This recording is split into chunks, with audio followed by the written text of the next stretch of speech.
여러분 성경에서 가장 많이 나오는 명령문이 뭐라고 생각하시나요? 하나님을 사랑하라? 이웃을 사랑하라? 아니면 하나님을 예배하라? 놀랍게도 이 말입니다. 무서워하지 마라. 두려워하지 마라. 오늘 본문에서 천사들 그리고 예수님께서도 계속 반복했던 이야기인데요. 그렇다면 대체 뭐가 그렇게 무서웠던 걸까요? 일단 우리는 평소에 익숙했던 장면과 전혀 다른 장면을 마주하게 될 때 깜짝 놀라게 될 뿐만 아니라 또 두려운 감정도 느끼곤 합니다. 생각을 해보세요. 원래 우리 집 벽지가 다 하얀색이었는데 어느 날 갑자기 집에 왔더니 완전히 새빨갛게 변해 있다면 어떤 감정이 들겠어요? 너무 무섭겠죠. 그 외에도 평소에 배에서 나던 소리랑 전혀 다른 이상한 소리가 내 배에서 들리기 시작하고, 피부도 내가 평소에 보던 내 피부의 모습이 아니라 이상하게 처음 보는 반응들이 막 나타나기 시작할 때 그때 우리는 놀라기도 하고 또 두려움을 느끼게 될지도 모릅니다. 이런 식으로 우리가 평소 알던 것들이 뒤집히게 되고 흔들리게 되고 변화가 시작될 때 그때 우리는 두려운 감정이 생기게 되죠. 오늘 본문에서 보는 이 두 여인도 바로 그것을 목격한 상황이 있었습니다. 차근차근 이 내용에 대해서 좀 생각을 해보고 싶습니다. 우리가 이미 믿는 대로 하나님 나라는 이미 임했습니다.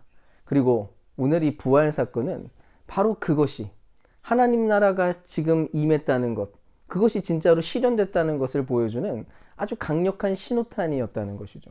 그러니까 이제는 더 이상 이전 세상과 결코 같지 않을 것이다, 이것을 보여주는 그런 장면이었다는 것입니다.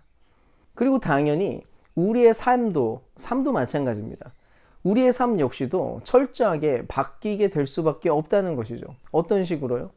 오랜 세월 하나님과 인간은 함께하기 어려운 상태였습니다. 근데 그 하나님이 이 부활을 기점으로 하나님 나라가 이미 임했다는 이 실현된 이 현실 한가운데에서 인간과 함께 영원토록 사는 일이 실제로 벌어졌다는 것입니다. 그리고 그분이 인간과 함께하기로, 우리와 함께하기로 결정했기 때문에 이제는 우리에게는 또 다른 새로운 요청을 하게 될 수밖에 없다는 것이죠. 하지만 이 일이 벌어진다고 해서 무서워하지 말라는 것입니다. 진짜로 그 일이 일어났는데 그래, 괜찮아, 무서워할 일이 아니야, 두려워하지 마. 무언가 혼란스러울 수도 있고 어떤 때에는 진짜로 무서운 감정이 들 수도 있겠지만 익숙하지 않아서 어색할지 모르지만 괜찮아, 모든 것이 다 잘 될 거야, 모든 것이 다 바르게 가고 있는 거야, 지금 이 얘기를 하고 있다는 것입니다.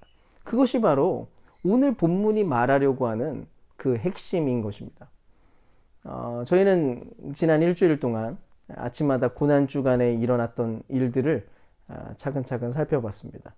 그 모든 이야기들은 예수님이 십자가를 향해 나아가게 될 때 하늘과 땅, 즉 하나님의 공간과 우리의 공간이 어떻게 새로운 방식으로 교차하고 합치게 되고 연결되는지에 대한 바로 그 이야기였습니다. 예수님은 그래서 악의 모든 무게들을 다 짊어지시고 죽음을 향해서 걸어가셨던 것이죠. 그 모든 악들은 온 인류를 감염시키고 타락시켜 왔던 바로 그 악인데, 오만한 인간이 저지르는 그 악뿐만 아니라 자연재해가 일으키는 그런 모든 악들도 전부 포함하고 있는 바로 그 악이었습니다. 그런데 오늘 우리가 보는 본문이 어떤 이미지를 보여주고 있습니까? 조용했던 그 땅, 자연, 그 자연의 모습이 막 흔들리기 시작합니다. 지진이 일어나고 있는 거예요. 거기다가 이전에 눈으로 볼 수 없었던 초월적인 존재, 그 천사가 지금 발견되고 있습니다. 거기에다가 정치적인 권세를 상징하고 있었던 그 보초들, 로마의 군인들, 가이사의 명을 따르고 있던 그 군인들이 지금 죽은 것처럼 쓰러져 있는 장면을 보게 되는 거예요. 그야말로 하늘과 땅이 지금 만나고 있는 장면인데, 천사들은 돌을 굴리면서 왕성하게 활동을 하고 있고 세상 권세는 힘을 잃고 마치 죽은 것처럼 쓰러져 있는 그런 장면이라는 것입니다. 뭘 말하고 있습니까? 새로운 세상, 하나님이 일으키는 새로운 세상이 지금 여기에 시작됐다라는 것입니다. 그래서 하나님이 시작하시는 새로운 세상에는 마치 그런 것들, 세상의 권세들이 마치 죽은 것과 같았다는 것입니다. 그래서 주님이 말하는 거예요. 무서워하지 마라. 괜찮아. 하나님의 세상이 이미 시작됐어. 너도 이제 이런 세상에 참여하게 된 거야. 바로 이 맥락 속에서, 부활이 주는 이 소망 속에서 주님은 우리에게 두 가지 방식으로 지금 초청을 하고 계십니다. 그 첫 번째가 뭐였냐면 바로 와서 보라 라고 하는 초청이었습니다. 와서 보라. 이게 대체 뭘 의미하는 걸까요?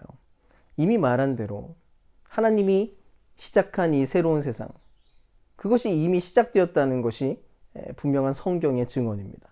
그런데 우리가 실제로 보고 있는, 우리의 눈으로 목격하고 있고 피부로 와닿고 있는 그 현실은 어떤가요? 여전히 그 세상, 하나님 나라라고 하는 그 세상은 아직 오지 않은 것처럼 여겨진다는 것입니다. 마치 이런 것과 같습니다. 해돋이를 보러 나갔어요. 일출 시간은 분명하게 약속된 그 시간이 분명히 정해져 있었습니다. 근데 시간이 지났는데 분명히 해가 보여야 되는데 여전히 하늘이 어두운 거예요. 일출 시간이 지났는데도 한참 동안 하늘이 어둡습니다.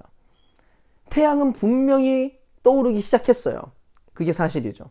근데 어둠이 완전히 걷히는 데까지는 시간이 필요하다는 것입니다.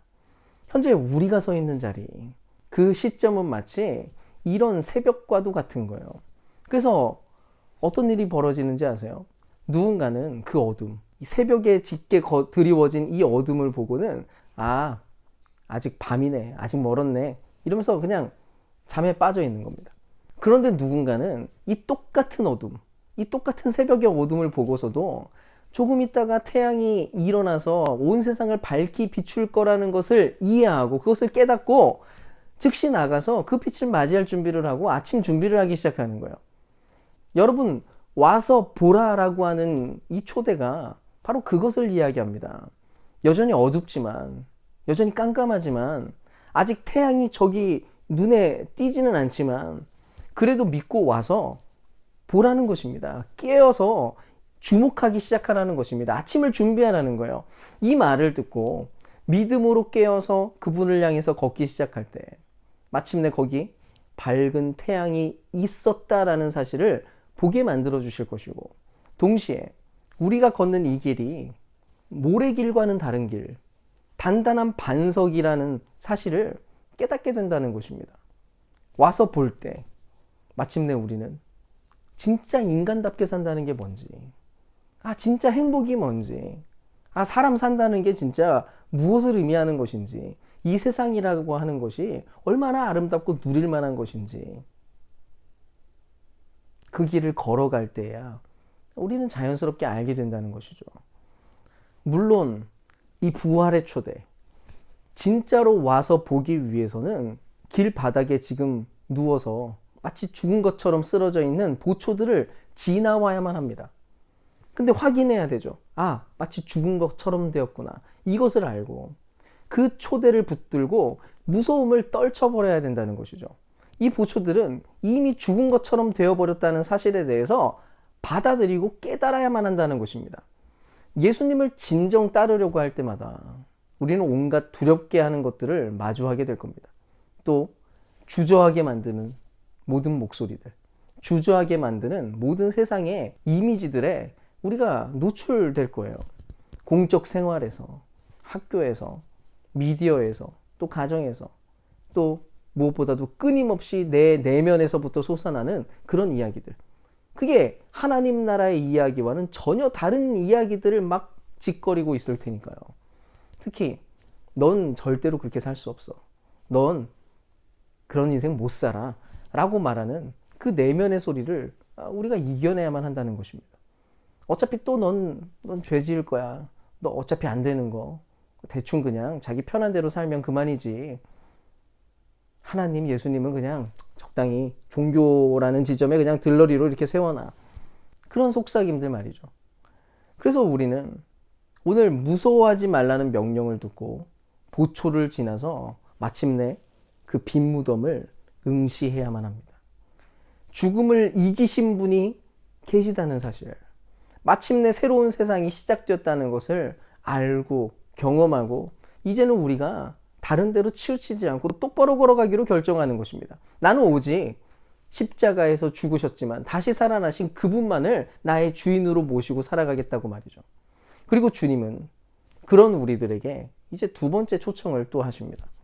그것이 뭐냐면 가서 전하라 라고 하는 그 초대였습니다. 하나님 나라가 가지고 있는 독특한 특징이 하나 있습니다.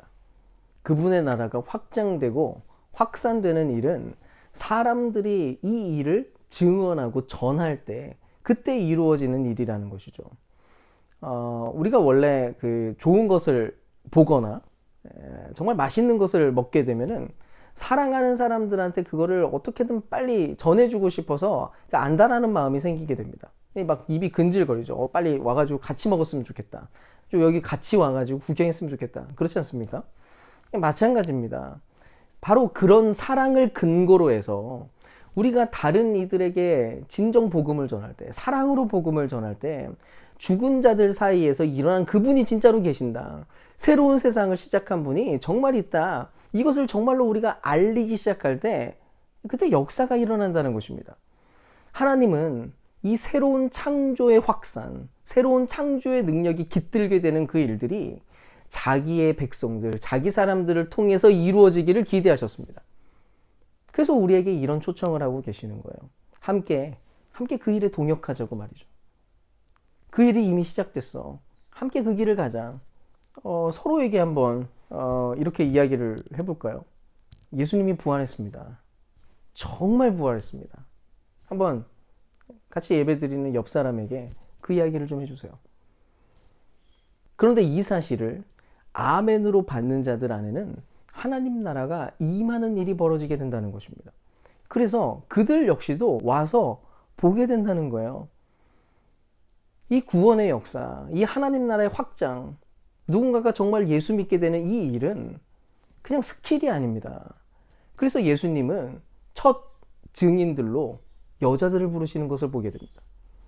여러분, 당시 여자들이 어떤 위치에 있었는지 알고 계시죠? 여자들은 증인으로서 가장 적합하지 못한 사람들이었습니다. 거기다가 이들이 전하는 이야기, 한 사람이 죽음에서 다시 살아나게 됐다는 그 얘기가 얼마나 허무맹랑한 소리입니까? 근데 주님은 그 어마어마한 이야기, 정말 그 사기 아닌가라고 싶은 그 이야기를 증언해야 될 이 사명을 이 여자들에게 맡기는 것을 보게 되는 거예요. 아주 고의적으로 말이죠.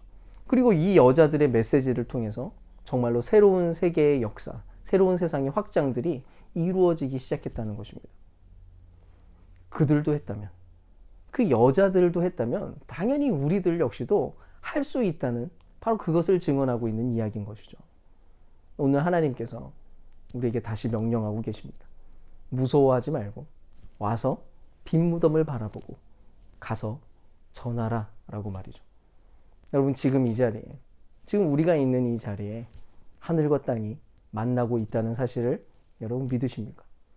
그분의 세상과 우리의 세상이 만나고 있어서 그 하늘의 능력과 영광이, 그 임재가 지금 이곳에 시작되었다는 사실을 여러분 정말로 받아들이시냐는 것입니다.